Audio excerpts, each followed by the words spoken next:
The last segment discussed mass percent, which is a percent that you would use when your solute and your solution isn't measured in mass. Segment 8 begins with volume percent, when your solute and your solution are both in volumes. We would use this, for example, in something like alcohol. Alcohol is typically measured in volumes. What is the percent alcohol if there's 12 milliliters of alcohol in 100 milliliters of wine, which is the solution?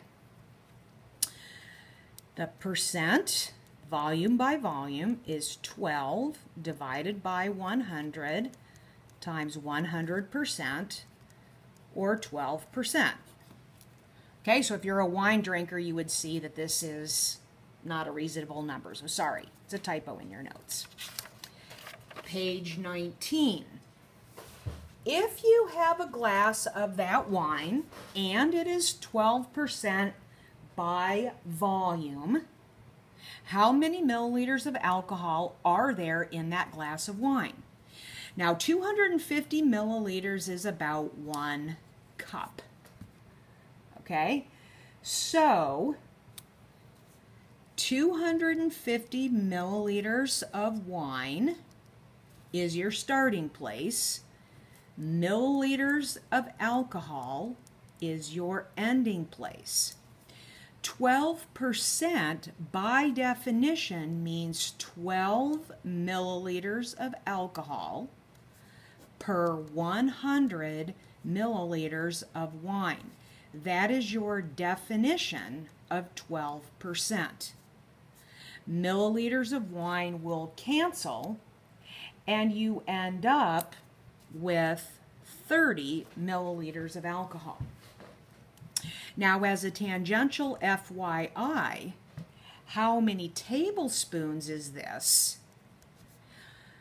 1 teaspoon is equal to 5 milliliters, and 3 teaspoons equals 1 tablespoon. Okay, so you've got 30 milliliters,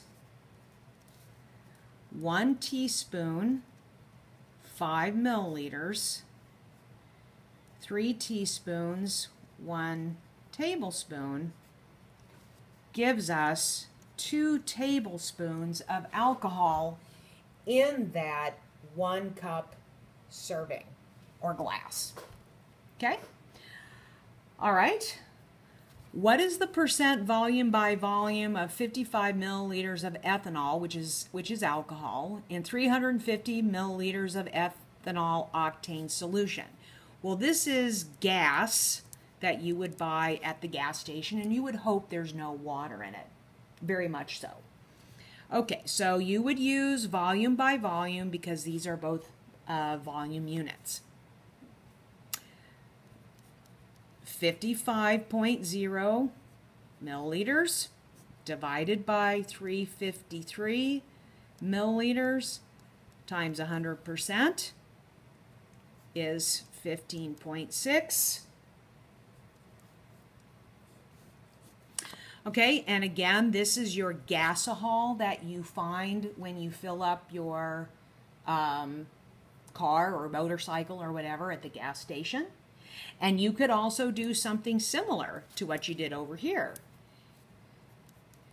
If you have a 2-gallon tank and you fill it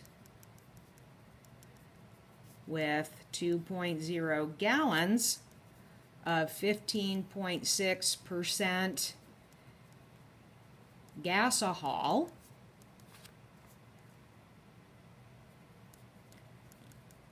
what volume of alcohol have you dispensed?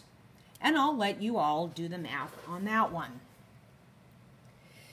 Now, for the purposes of the most prevalent unit moving forward, I'll put stars by that one, most of the time we are going to be using mass by volume, because typically we're going to put something ionic or solid into water, which is typically in a volume unit.